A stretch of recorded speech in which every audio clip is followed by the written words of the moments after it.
প্রিয় দর্শক, আশা করি সবাই ভালো আছেন। আজকে অত্যন্ত গুরুত্বপূর্ণ একটা বিষয় নিয়ে আলোচনা করতে এলাম। আলোচনার বিষয় হচ্ছে ইসলামে জঙ্গিবাদ। প্রিয় দর্শক, ইসলামে জঙ্গিবাদ বা সন্ত্রাসবাদ একদম প্রকাশ্যে কোরআনে আয়াতের মাধ্যমে এবং কোরআনে আয়াত নাজিলের মাধ্যমে আল্লাহ ইসলামের সন্ত্রাসবাদকে উস্কে দিয়েছেন। বিভিন্ন ধরনের হাদিস এবং কোরআনের আয়াত ঘাটলে এর স্পষ্ট প্রমাণ পাওয়া যায়।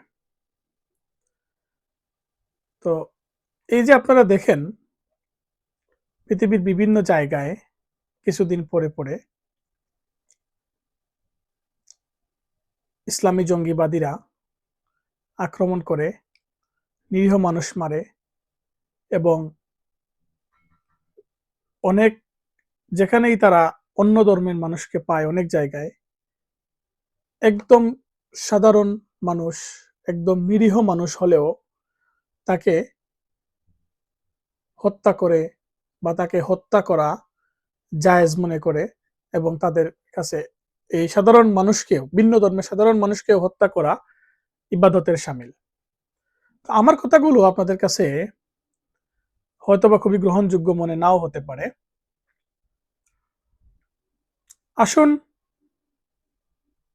একটা ভিডিও দেখে আসি, যেখানে একজন হুজুর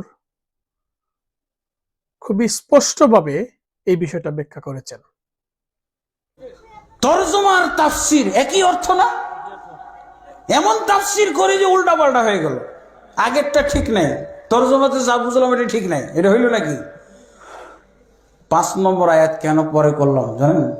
11 নম্বর আয়াতের আগে তাফসির করলাম, 5 নম্বরটা পরে, যাতে হজম হয়। আল্লাহু আকবার, মারাত্মক কথা। এই আয়াতের তাফসির কিন্তু করা যাবে না যদি থানা টানার সামনে থাকে পাশে। কারণ কি, এই আয়াতটা হলো খাঁটি সন্ত্রাসী আয়াত। সন্ত্রাসী আয়াতের তর্জমা করা যায়? হ্যাঁ, লা হাওলা ওয়ালা কুওয়াতা ইল্লা বিল্লাহ। কোরআনের মধ্যে সন্ত্রাসী আয়াত থাকতে পারে নাকি?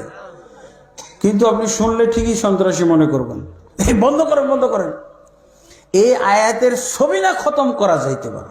সবিনা খতম বুঝেন না? আলামুন এরকম করতে পারবেন, কিন্তু তর্জমা তাফসির করা নিষেধ। এই আয়াতটা এত মারাত্মক, এই জন্য মুসলমানরা সবাই মিলে কি করছে, এই আয়াতটাকে কাফেরদের উপহার দিয়ে দিছে। ভাই, এটা আমরা পারবো না আমল করতে, আপনারা করেন। বুদ্ধিমানের কাজ হয়েছে এটা। আয়াতটা মুসলমানেরা বলছে এটা সন্ত্রাসী আয়াত, কঠিন আয়াত, এই আয়াত সহ্য করার মতো না। এখন কি করছে মুসলমানেরা সবাই মিলে, নরাধম মুসলমান সবাই মিলে এটা কাফেরদের হাদিয়ে দিয়ে দিছে। শুনবেন আয়াতটা? কিন্তু ভাই, পুলিশ টুলিশ থাকলে তর্জমা করা যাবে। হ্যাঁ, আয়াতটা শুনেন। ফাইজান সালাখাল আশহুরুল হুরুম ফাকতুলুল মুশরিকিন হাইথু ওয়াজাদতুমুহুম وخذوهم واحصروهم واقعدوا لهم كل مرصد فإن تابوا وأقاموا الصلاة وآتوا الزكاة فخلوا سبيلهم। এই আয়াতের পরে, এই আয়াতের শক্তি বলে ওই যুগের মুসলমানরা রোম সম্রাট পালিয়ে লুকিয়ে গুহার মধ্যে আশ্রয় নিয়েছিল, এই আয়াতের বলে। আল্লাহু আকবার। আর এই আয়াত আজকে মুসলমান বলছে সন্ত্রাসী আয়াত। আর এই আয়াত ব্যবহার করে পারস্যের সম্রাট পালিয়ে যেতে চেয়েছিল সিংহাসন ছেড়ে, হাতে ধরা, মুসলমানদের হাতে ধরা পড়ে সে নিহত হয়েছিল। তার রাজকীয় পোশাক মুসলমানরা ব্যবহার করেছে, আর তাদের দেশ, গোটা সাম্রাজ্য ধ্বংস তছনছ মুসলমানদের প্রধানত হয়ে গেছে, মুসলমানদের সাম্রাজ্যে পরিণত হয়ে গেছে। এই আয়াত। আল্লাহু আকবার। এই আয়াত, এই সেই আয়াত। কি আয়াতে বলা হচ্ছে? আল্লাহ বলছেন, পাইছেন? সূরা তাওবার 5 নম্বর আয়াত। আল্লাহ কি বলছেন? ফাইজান সালাখাল আশহুরুল হুরুম, যখন হারাম মাসগুলো অতিবাহিত হয়ে যাবে, ফাকতুলুল মুশরিকিন, মুশরিকদেরকে তোমরা হত্যা করো যেখানেই পাও। মারাত্মক আয়াত না? আল্লাহ নাকি দয়াবান। কি বলছে? হারাম মাসগুলো অতিবাহিত হয়ে গেলে, সূরা তাওবার 36 নম্বর আয়াতে পাবেন হারাম মাসের কথা। আল্লাহ বলছেন হারাম মাসগুলো অতিবাহিত হয়ে গেলেই কি করবা? ফাকতুলুল মুশরিকিন, মুশরিকদেরকে হত্যা করো যেখানেই থাকুক না কেন তারা। খুজুহুম, তাদেরকে আগে গ্রেফতার করো। হত্যা করলে আগে গ্রেফতার করতে হবে না? খুজুহুম, তাদেরকে গ্রেফতার করো। ওয়াহসুরুহুম, তারা যদি বিশাল গোষ্ঠী হয় তাদেরকে, আছে আয়াতটা আছে একটা। এই আয়াত কি কাজের ছিল? এই আয়াত হলো মুসলমানদের শক্তির ঠিকানা। এই আয়াত হলো কাফেরদের জন্য, বিধর্মীদের জন্য প্রকম্প, ভূমিকম্প। এই আয়াত আজকে মুসলমান এই আয়াতের লোড নিতে পারে না। ভাই তোমরা নিয়ে যাও আয়াতটা। এই আয়াত আমরা তেলাওয়াতও করতে পারি না, তর্জমা করতে পারি না, তাফসিরও করতে পারি না। হ্যাঁ হ্যাঁ, থানা পুলিশ সিটে সাংঘাতিক ব্যাপার। এই আয়াত তোমরা নিয়ে যাও। হ্যাঁ বলেন, আয়াতটা শুনে তো আপনারই তো পালাইতে ইচ্ছে করতেছে, পিছন দিক দিয়ে মারি দৌড়। কি বলছে? ফাকতুলুল মুশরিকিন, মুশরিকদেরকে হত্যা করো যেখানেই পাও না কেন। খুজুহুম, তাদেরকে গ্রেফতার করো। ওয়াহসুরুহুম, তাদেরকে অবরোধ করো। ওয়াকুদু লাহুম কুল্লা মারসাদ, যত রাস্তাঘাট খুঁজে পাওয়া যায় প্রত্যেকটা রাস্তায় ওঁত পেতে বসে থাকো। যদি এখান থেকে কোনো মুশরিক যাতায়াত করে, নদীর ঘাটে, খেয়া ঘাটে বসে থাকো যদি কোনো মুশরিক এদিক দিয়ে যাতায়াত করে।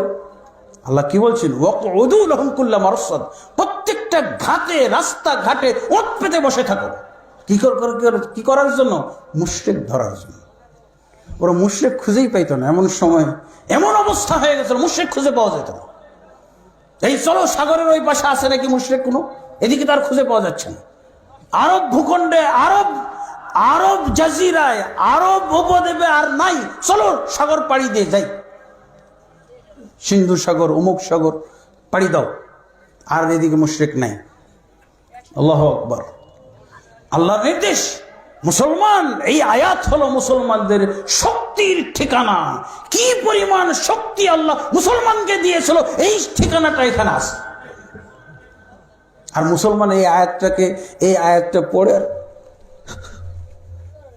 কাঁপে। হ্যাঁ, আর কি বলতেছি, এই দেখো দেখো দেখো, সন্ত্রাসী আলোচনা হইতেছে, সন্ত্রাসী আলোচনা হইতেছে। হ্যাঁ, তারপরে কি বললো? তারপরে আল্লাহ আয়াতের শেষে কি বলছে? ফাইনতাবু, যদি তারা তওবা করে, ওয়া আকামুস সালাতা, সালাত আদায় করে, ওয়া আতাউজ যাকাতা, যাকাত আদায় করে, ফাখাল্লু সাবিলাহুম, তাহলে তাদের রাস্তা ছেড়ে দাও, তাদেরকে রেহাই দিয়ে দাও, তাদেরকে আর বন্দি রেখো না, তাদেরকে অবরুদ্ধ করে রেখো না, তাদেরকে মুক্ত করে দাও, তাদেরকে ফ্রি করে দাও, স্বাধীন করে দাও, তারা যেন ফ্রি চলাফেরা করতে পারে। সবাই তাদেরকে অধিকার দিয়ে দাও। মুসলমান, আল্লাহু আকবার। বন্ধুগণ, তাহলে আপনি কি করবেন? কারণ মুসলমানদেরকে আল্লাহ এরকম বানিয়েছিলেন, মুসলমানদেরকে আল্লাহ এরকম শক্তিশালী করেছে। হ্যাঁ, এবার কিসসাটা শুনেন। এখন এই আয়াত মুসলমানরা আর লোড নিতে পারতেছে না, এটা সন্ত্রাসী আয়াত নাকি, তখন কাফেরদের দিয়ে দেওয়া হয়েছে। এখন কাফেররা এই আয়াত বাস্তবায়ন করতেছে কিভাবে? তোমরা যেখানেই মুসলমান পাও হত্যা করো। আয়াতের আমল এখন এরকম। কাফেরদেরকে যখন মুসলমানরা আয়াত হাদিয়া দিয়ে দিল, তখন এখন কি এই আয়াত এরকম থাকবে নাকি? এখন কাফেররা কি করছে? তোমরা যেখানে মুসলমান পাও হত্যা করো, গ্রেফতার করো, অবরুদ্ধ রাখো। যদি তারা তওবা করে, সালাত ত্যাগ করে, তওবা করে মানে যদি তারা মুরতাদ হয়ে যায়, যদি তারা সালাত ত্যাগ করে ফেলে, যদি তারা যাকাত বাদ দিয়ে দেয়, ফাখাল্লু সাবিলাহুম, তাহলে তাদের রাস্তা ছেড়ে দাও। কি বুঝলেন? এখন এই আয়াত আমেরিকা ব্যবহার করতেছে, আর মুসলমান খুব খুশি, যাক আমার রিস্কে তো থাকলো না, আমি তো জঙ্গি সন্ত্রাসী হওয়া থেকে বাঁচছি, ওরা হোক। ওরা তো জঙ্গি সন্ত্রাসী না। ওরা যদি আপনাকে সাফ করে দেয়, মায়ানমার সাফ করে দেয় না, মায়ানমার সাফ করে দিয়েছে, তারপর ওরা জঙ্গি না। কোন আয়াতের বলে? ওই যে আয়াত আমরা হাতিয়ে দিয়ে দিছি। এখন মুসলমান ওরা কি বলতেছে, মুসলমান তোমরা যেখানেই পাও সেখানেই তাদেরকে হত্যা করো, তাদেরকে অবরোধ করো, তাদেরকে কি বলে তাদের ওত পেতে বসে থাকো রাস্তাঘাটে। এ আয়াত আমল হচ্ছে না। মায়ানমার শেষ করে দিয়েছে না ইন্ডিয়া। তারপরে ত্রিপুরা রাজ্য ইন্ডিয়া হিন্দুরা চালাচ্ছে, কারণ আয়াত তো আমরা দিয়ে দিয়েছি তাদেরকে। আর আমরা এই আয়াতকে সন্ত্রাসী আয়াত বলতেছি। আল্লাহ তাবারক ওয়া তাআলা আমাদেরকে হেদায়েত দান করুন। হচ্ছে বাংলাদেশে কি অবস্থা? 95% মুসলমানকে 5% কাফের কান ধরে উঠাইতেছে, বসাইতে সব দখল করে ফেলেছে। বলেন তো কি আছে আমাদের? এই 5% সব দখল করে ফেলেছে, কিচ্ছু নাই আমাদের। আছে? কোর্ট কাছারি নাই, থানা নাই, পুলিশ নাই, র্যাব নাই, এমপি নাই, মন্ত্রী নাই, প্রেসিডেন্ট নাই, সবই ওরা দখল করে। লা হাওলা ওয়ালা কুওয়াতা ইল্লা বিল্লাহ। আল্লাহ আমাদেরকে বুঝার তৌফিক দান করুন। আল্লাহ আমাদেরকে ইমানের নিয়ামত দান করুন। আল্লাহ আমাদেরকে ইমানি শক্তি দান করুন। আল্লাহ তাবারক ওয়া তাআলা আমাদেরকে তাওহীদ দান করুন। প্রিয় দর্শক, আপনারা দেখলেন এই হুজুর কিভাবে ইসলামের সন্ত্রাসবাদের আয়াতটি ব্যাখ্যা বিশ্লেষণ করলেন। মূলত এটা সূরা তাওবার 5 নং আয়াত সম্পর্কে তিনি বললেন, যেখানে স্পষ্ট বলা আছে যে হারাম মাসগুলো অতিবাহিত হওয়ার পরে, তো আমার জানা মতে ইসলামে 4টি মাস রয়েছে, যে 4টি মাসে মুশরিকদেরকে হত্যা করা যাবে না। এই 4টি মাস পরে অর্থাৎ 8 মাস আপনি চাইলেই অর্থাৎ জঙ্গিবাদীরা চাইলেই অমুসলিমদেরকে কিংবা ভিন্ন ধর্মের অনুসারীদেরকে তারা চাইলেই হত্যা করতে পারে। তো এই সূরা তাওবার 5 নম্বর আয়াতে একবারে স্পষ্টভাবে এবং লাউড এন্ড ক্লিয়ারলি বিষয়টা বলা আছে, যেটা সরাসরি আল্লাহর পক্ষ থেকে।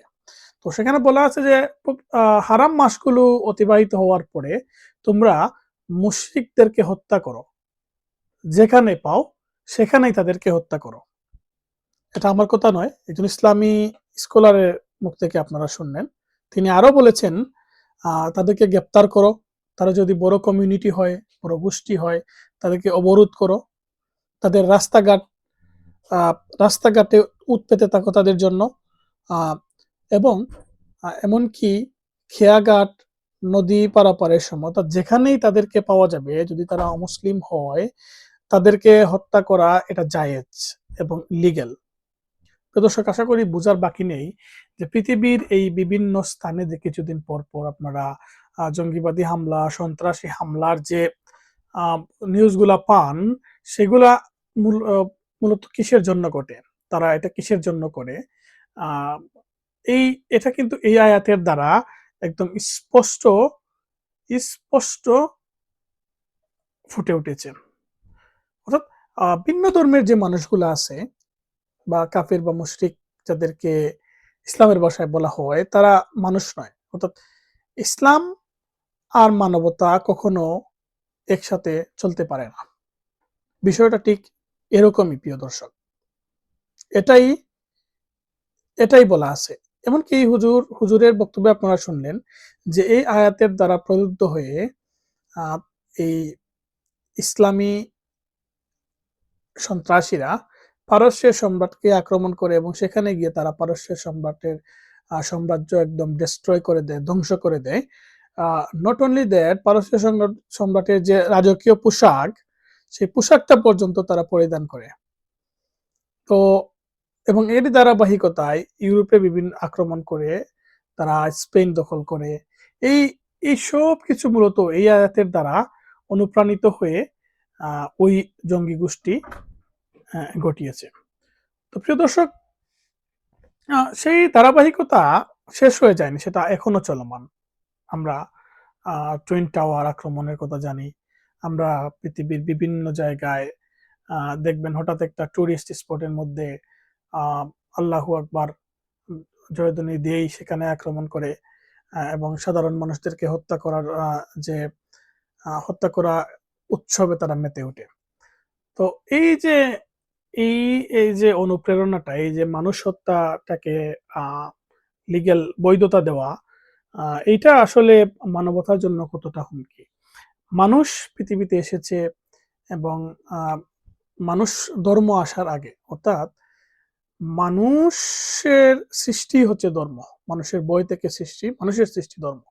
ওকে। সো এটা মূলত মানবতার সাথে কতটা সাংঘর্ষিক, এটা বুঝতে বাকি নেই। অর্থাৎ এই যে জঙ্গিবাদকে উস্কে দেওয়া, সন্ত্রাসবাদকে উস্কে দেয়া, এটা কখনো কিভাবে একটা ধর্মের বাণী হতে পারে? আর এটা যদি একটা ধর্মের বাণী হয় সেটা কতটা গ্রহণযোগ্য, প্রিয় দর্শক? সেটা সেটাকে বুঝতে হলে আশা করি রকেট সায়েন্স জানার কোনো প্রয়োজন পড়বে না। এখন এটা তো শুধু জাস্ট এন এক্সাম্পল, এবং এটার যে প্রয়োগ আমরা আজকাল পৃথিবীকে দেখতে পাচ্ছি, এটা এখন থেকে না, মোটামুটি ১৪০০ বছর থেকেই এই এই ধারাবাহিকতাটা, মানুষ হত্যার যে ধ্বংসলীলা এবং মানুষকে হত্যা করে যে আত্মতৃপ্তি পাওয়ার যে প্রবণতাটা আমরা লক্ষ্য করি, এটা নতুন নয়, প্রিয় দর্শক। এটা এই শত শত বছর ধরে চলে আসছে এবং বর্তমান পৃথিবীতে এটা আম কিভাবে প্রতিষ্ঠিত করতেছে এই যে মৌলবাদীরা, সেটা আমাদের কারোরই অজানা নয়। সুতরাং প্রিয় দর্শক, আমাদের আ যদি এই মানব সভ্যতাকে টিকিয়ে রাখতে হয় এবং এই পৃথিবীর মধ্যে শান্তি বিরাজ করতে হয়, তাহলে এইসব ধর্মীয় মৌলবাদকে রুখে দিতে হবে।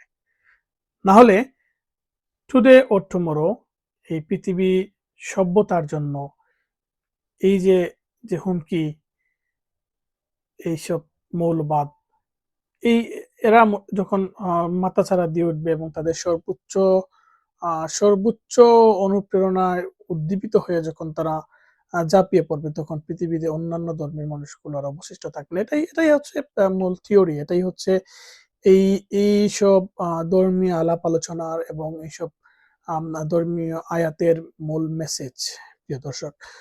আপনারা আরো শুনলেন যে যদি ওই বক্তব্য থেকেই আহ, আরো শুনলেন যে যদি মুশরিকরা যদি তারা সালাত আদায় করে, তওবা করে এবং যাকাত দেয়, অর্থাৎ এটাকে আমরা ইনডাইরেক্টলি বলি যে চাঁদা দেয়, তাহলে তাদেরকে তাদের পথ ছেড়ে দেওয়া যায়, তাদেরকে হত্যা করা যাবে না।